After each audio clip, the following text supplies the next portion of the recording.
some wisdom.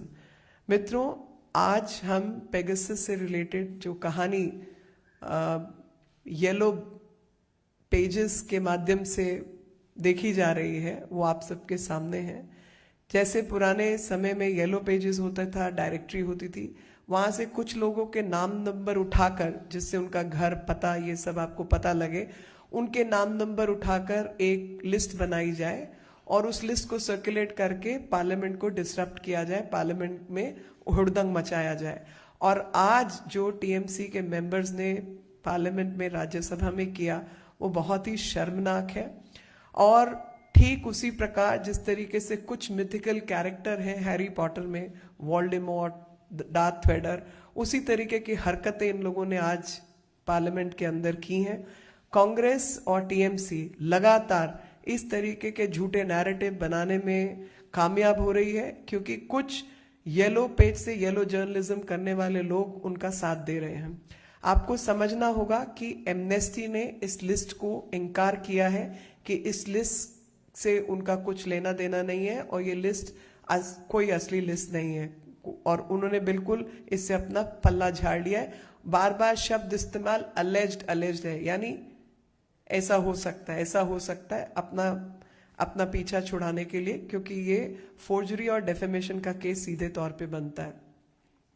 दूसरी बात, NSO जो कंपनी है इजरायली, जिसका ये प्रोडक्ट है पेगासस, उसका साफ शब्दों में एक डिनायल आया है कि ये हमारे कस्टमर से बिल्कुल कनेक्टेड लिस्ट नहीं है और इसका कुछ लेना देना नहीं है।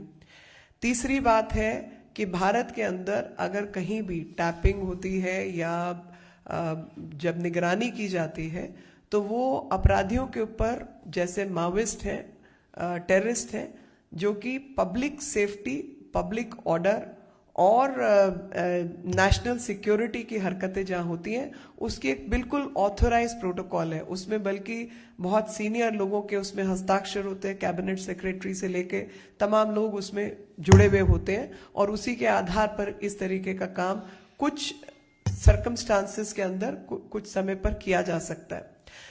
भारत को लगातार बदनाम करने की ये कोशिश है, और इस प्रयास के कुछ कारण आप सबके सामने होने चाहिए। सबसे पहले तो मैं आपको बताना चाहती हूँ कि बहुत गलत तरीके से भारत में स्थित जो भारतीयों का डाटा है उसका गैर जिम्मेदार और गैर कानूनी इस्तेमाल हो रहा है, और इसी कारण से भारत सरकार ने एक जेपीसी का गठन किया था, जिसको डाटा प्रोटेक्शन की जेपीसी कहा जाता है, PDP, personal data protection act को लेकर, और उसकी रिपोर्ट तैयार हो चुकी थी। उस रिपोर्ट पे हस्ताक्षर भी हो चुके थे, लेकिन वो रिपोर्ट पब्लिक में आ नहीं पाई, क्योंकि लगातार कोरोना महामारी का जंजाल सबके जीवन में रहा, और साथ ही देश में इलेक्शन होते रहे, फिर कैबिनेट रीशफल हुआ, और उन सब के चलते उसकी जो एडॉप्शन है वो डिले हुई। लेकिन वो रिपोर्ट तैयार है, और अभी स्पीकर साहब ने किसी को अपॉइंट करना है उसको एडॉप्ट कराने के लिए भी। तो भारत सरकार बहुत सीरियस है अपने लोगों के डाटा को लेकर और डाटा प्रोटेक्शन को लेकर, लेकिन वो समय अनुसार काम किसी वजह से डिले रहा। दूसरा पक्ष है कि अभी संसद का सत्र चल रहा है, जिसमें लोगों के हित में लाने वाली बहुत सारी चीजें, कानून, नियम भारत सरकार लाना चाहती थी, और उसको किसी तरीके से उसमें व्यवधान डाला जाए। इसी के चलते इस तरीके की हरकत पार्लियामेंट को नहीं चलने देने का काम किया जा रहा है।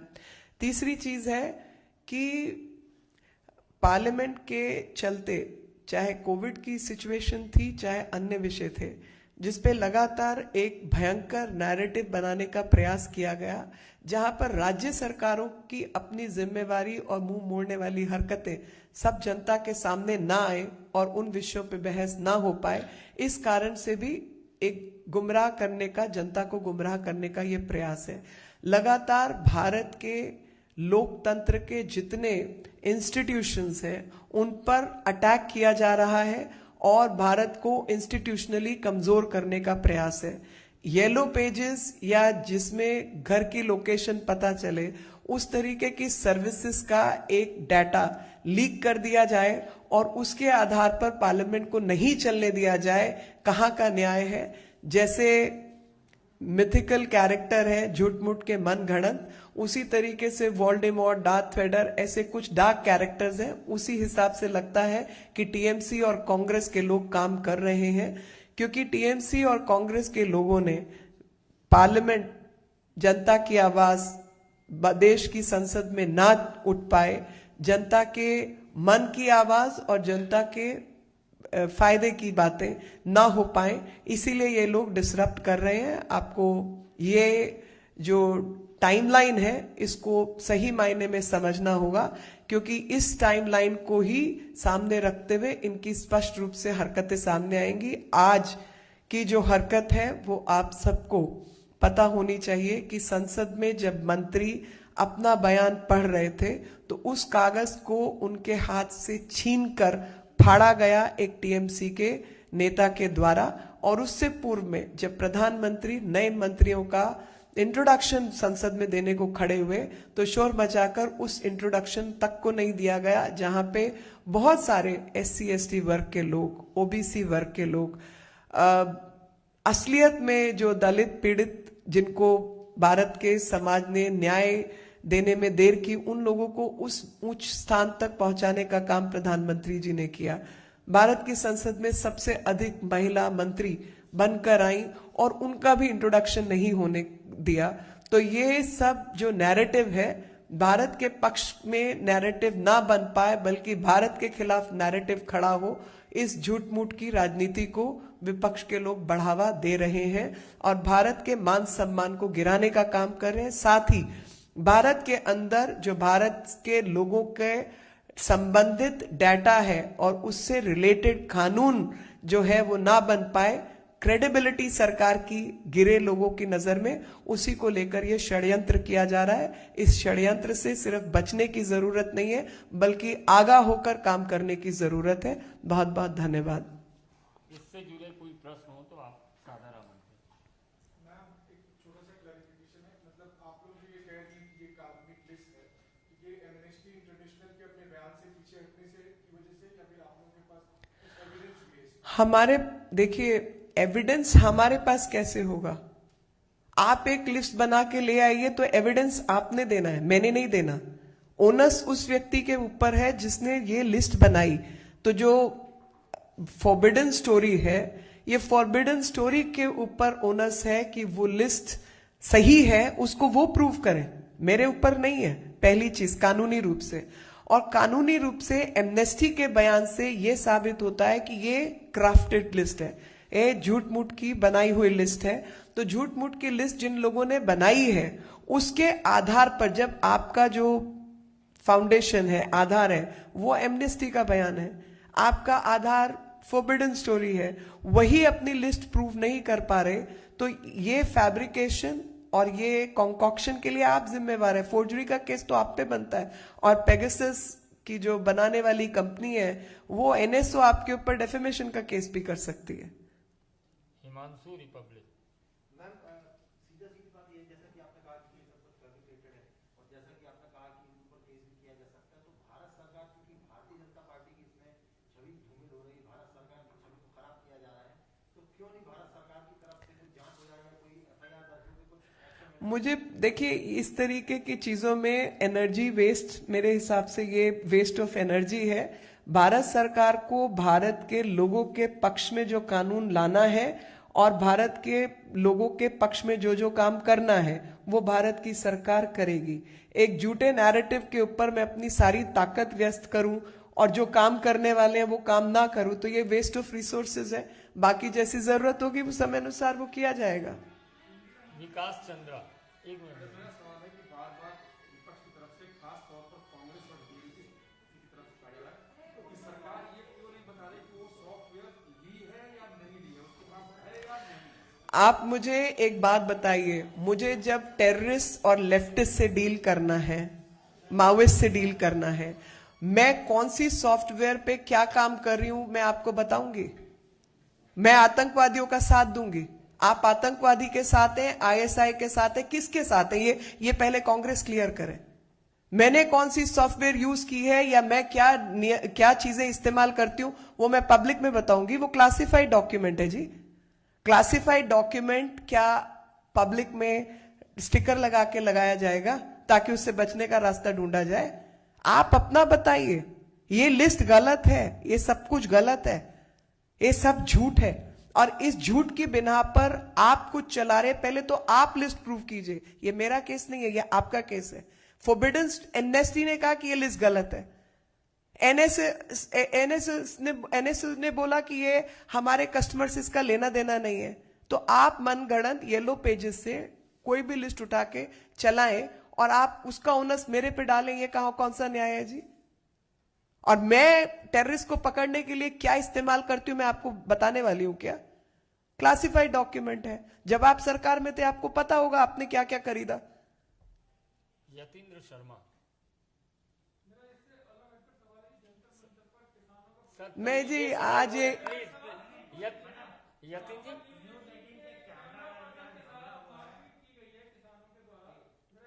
देखिए, पहली बात तो आप उन लोगों को किसान कहना बंद कीजिए, क्योंकि वो किसान नहीं है।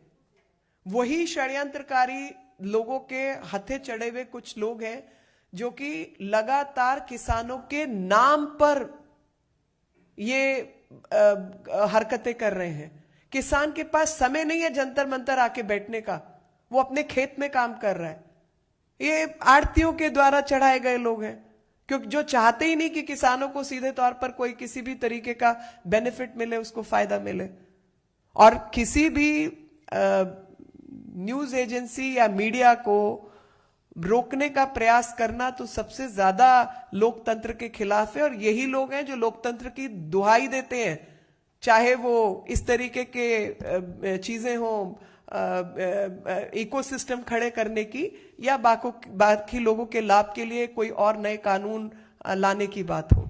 संजीव आपने बोला कि राज्य सरकार का जो प्रॉब्लम है वो पार्लियामेंट तक ना आए। बार बार हम लोग देख रहे हैं पेगासस लेके टीएमसी बहुत शोर मचा रहा है पार्लियामेंट में। तो ये पोस्टपोल वायलेंस है जो संसद में आना था टीएमसी के भाजपा के संसद से स्टार्ट हुई थी, तो वो बंद करने के लिए क्या ये स्ट्रेटेजी हो सकता है? ये स्ट्रैटेजी सिर्फ वो नहीं है, ये बात इससे कहीं ज्यादा बड़ी है। जो मुझे क्रोनोलॉजी और टाइमिंग समझ आई है, वो मुझे ये भी समझ आया है कि डाटा प्रोटेक्शन एक्ट, भारत सरकार भारतीयों के संबंधित डाटा को लेकर बहुत सीरियस है। भारत सरकार बहुत सीरियस है कि भारतीयों का डाटा सेफ्टी सिक्योरिटी को मेंटेन किया जाए। जेपीसी ने उस पर बहुत अधिक काम किया है और वो रिपोर्ट साइंड भी पड़ी है, लेकिन वो रिपोर्ट एडॉप्ट नहीं हो पाई। और कारण उसमें कोविड रहा, इलेक्शन आए, उसके बाद कैबिनेट रीशफल की बातें रही, तो उस सब के चलते एक डिले हुआ। और आज अगर आप हिंदुस्तान टाइम्स का अखबार पढ़ें तो मनीष तिवारी जी की भी उसमें एक टिप्पणी है कि 6-7 महीने तक सरकार ने रिपोर्ट को एडॉप्ट नहीं किया या बाकी कुछ इस तरीके का। उनको ये नहीं पता कि रिपोर्ट साइंड है। एडॉप्शन मात्र एक फॉर्मेलिटी है, क्योंकि वो कमेटी रहेगी। एक चेयरमैन को मैं चेयर करती थी, अब मैं नहीं हूं तो कोई और उसको चेयर करेगा और एडॉप्शन के लिए उसको सर्कुलेट करेगा। तो ये कहीं मुझे लगता है कि उससे लिंक्ड है। दूसरा, पार्लियामेंट के अंदर कोविड सिचुएशन को लेकर एक भयंकर नैरेटिव बनाया गया, और जैसे कि सांच को आंच किया। जब हमारी सरकार ने, केंद्र की सरकार ने लगातार दिन रात प्रधानमंत्री जी के निर्देश में काम किया, तो हमें कुछ छुपाने की जरूरत नहीं है। एक छोटा सा, क्योंकि ये कल का विषय है इसलिए मैं आज दोबारा दोहरा रही हूं, ऑक्सीजन को क्राइसिस को लेकर MOS हेल्थ ने एक बयान दिया कि ऑक्सीजन की कमी की वजह से मरने वालों की संख्या राज्य सरकारों ने नहीं दी है, तो हमारे पास डाटा नहीं है। अब इस बात को कैसे घुमाया जाता है कि ऑक्सीजन से मरने वाले लोग ही नहीं है, आप संसद के सदन में झूठ बोल रहे हैं। अब इसको आप सुनिए कि दो गलत काम इन लोगों ने किए, जिसको डबल जेफ्रोडी कहा जाए या डबल डिफॉल्टर्स कहा जाए। पहला ये कि जब ऑक्सीजन की कमी देश में थी, 900 मेट्रिक टन देश में ऑक्सीजन बनती थी पूरे देश में। जो मेडिकल ऑक्सीजन है वो केवल 900 मेट्रिक टन थी। दिल्ली जिसमें 2.5 करोड़ लोग रहते हैं, वो कहते हैं कि हमें 900 मैट्रिक टन आप दे दीजिए। 970 मैट्रिक टन दिल्ली अकेले मांग रही थी। केंद्र सरकार ने कहा जी ये गलत है, ये आंकड़ा ही गलत है, 970 मैट्रिक टन आपका रिक्वायरमेंट नहीं हो सकता, आपका जो सही रिक्वायरमेंट है आप बताइए। कोर्ट वोट सब दिल्ली में, सभी लोग दिल्ली में रहते हैं, कोर्ट को भी गुमराह किया गया, एक हफड़ा तफड़ी मचा के माहौल खराब किया गया। ऑक्सीजन के सिलेंडर गायब करवा दो, कॉन्सेंट्रेटर बाजार में मत आने दो, लोग पहले से दुखी तकलीफ में हैं, माहौल, जनता का मन और माहौल को खराब किया गया। सरकार को ऑर्डर हुआ 770 मैट्रिक टन आप चोरी करके दो, उड़ा के दो, कुछ करो, आप दिल्ली को दोगे। सरकार प्रेशर में, क्योंकि केंद्र सरकार को पूरे राज्यों को देनी है, दिल्ली अकेला राज्य नहीं है, पूरे देश को सप्लाई देनी है। उन्होंने 770 मैट्रिक टन का अरेंजमेंट और डाइवर्जन किया और साथ ही केस को सुप्रीम कोर्ट में लगा दिया। दिल्ली के बॉर्डर्स पर टैंकर खड़े हैं, उनको नहीं पता कि हमको किधर जाना है, और 3 दिन लगातार, 4 दिन जब वो ऑक्सीजन 770 मैट्रिक टन आई, तो दूसरे दिन से इन्होंने वापस करनी शुरू कर दी, क्योंकि केंद्र सरकार ने सुप्रीम कोर्ट में कहा कि आप ऑक्सीजन ऑडिट करवाइए। जब पीक पे महाराष्ट्र में, यूपी में, सब बड़े राज्यों में तकलीफ थी, उनको भी 200-300 मैट्रिक टन चाहिए थी, दिल्ली को 770 क्यों दी जा रही है, उसका इंपैक्ट बाकी राज्यों पे आ रहा है। तो इन्होंने ऑक्सीजन लेने से इनकार किया, कहा वापस ले जाओ। अब ऑक्सीजन की स्टोरेज आप गठरी बांध के सर पे तो रख नहीं सकते, बोरी में बंद नहीं कर सकते। ऑक्सीजन की स्टोरेज के लिए आपने क्या व्यवस्था की, उसका आपके पास कोई जवाब नहीं है। ऑक्सीजन की ट्रांसपोर्टेशन के लिए आपने क्या व्यवस्था की, उसका आपके पास कोई जवाब नहीं है। काम आपने कुछ किया नहीं, पता ये सब चीजें संसद में आएंगी। तो नैरेटिव घुमाओ कि केंद्र सरकार झूठ बोल रही है। अरे भाई, मरने वालों की संख्या शमशान घाट से इकट्ठा करना आपका काम है, केंद्र सरकार का नहीं है, और इकट्ठा करके केंद्र सरकार में आपने भेजना है। इरविन हॉस्पिटल में कितनी मौतें हुई, वो डाटा एनसीटी दिल्ली के पास जाता है, और एनसीटी दिल्ली बताएगी कौन हार्ट अटैक से मरा, कौन कोविड से मरा, कौन ऑक्सीजन सप्लाई की कमी से मरा। Case oxygen related already high court में चल रहा है। तो डाटा इकट्ठा करने की जिम्मेवारी राज्य सरकार की, ऑक्सीजन सही तरीके से लोगों तक पहुंचे, अस्पतालों तक पहुंचे, लॉजिस्टिक चेन सही हो, वो जिम्मेवारी आपकी। ऑक्सीजन स्टोरेज की जिम्मेवारी आपकी, और आप केंद्र सरकार को बदनाम कर रहे हैं, जिसने पानी का जहाज, हवाई जहाज, ट्रेन, सड़कें, सब चीज का इस्तेमाल करके आपके पास ऑक्सीजन के कंटेनर पहुंचाने का काम किया। तो ये सब बात जनता के सामने ना आए। अस्पतालों की क्या हालत है वो पता ना चले, वेंटिलेटर आज तक खरीदे नहीं गए वो देश के सामने ना आए, दवाई बनने के समय किस किस नेता ने क्या क्या झूठ बोला वो लोगों के सामने ना आए। तो पूरा नैरेटिव को गलत रास्ते पर लेके जाना यही विपक्ष कर रहा है। और वही विपक्ष पर्सनल डाटा प्रोटेक्शन भी लोगों को ना मिले उन एजेंसीज के साथ लगा हुआ है, जहां पर हम सब लोग ऐसे फोन्स इस्तेमाल करते हैं जिसको पेगासस की जरूरत नहीं है हैक होने के लिए, बहुत आसान है। ये सब फ्रॉड बातें करने की जरूरत नहीं है। वो डाटा प्रोटेक्शन ना हो, वो एप्स जो हम डाउनलोड करते हैं, वो एप्स आपकी बातें सुन रही हैं, उसके ऊपर कानून ना बने देश में।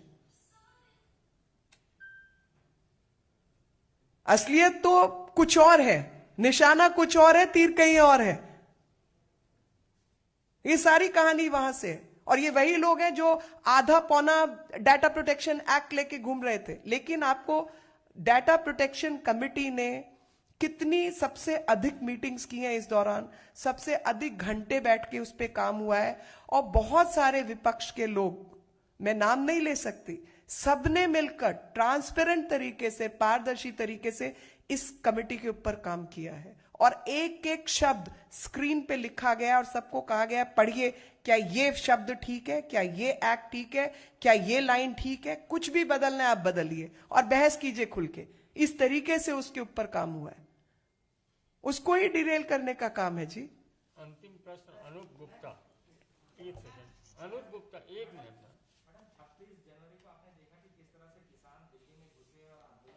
फिर किसान आप उन लोगों को बोल रहे हैं, मवाली है वो।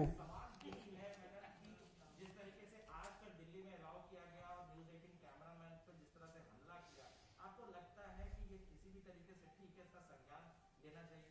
इसका संज्ञान भी लेना चाहिए। ये क्रिमिनल एक्ट्स हैं, ये आपराधिक गतिविधियां हैं, और जो कुछ 26 जनवरी को हुआ वो भी शर्मनाक था, आपराधिक गतिविधियां थी, और उसमें विपक्ष द्वारा ऐसी चीजों को बढ़ावा दिया गया। एक मिनट। अब उसको छोड़ दीजिए, देखिए वो आज का विषय नहीं है, आज के विषय से संबंधित बात कीजिए। एक मिनट, पूछिए आप। मुझे नहीं मालूम जी, जब सरकार में होते हैं, सरकार की क्लासिफाइड डॉक्यूमेंट्स क्लासिफाइड होते हैं, और क्लासिफाइड चीजों को हम लोग डिक्लेयर नहीं कर सकते। मुझे नहीं मालूम, जो मेरी पे स्केल से ऊपर की चीजें मैं उसके बारे में बता भी नहीं सकती।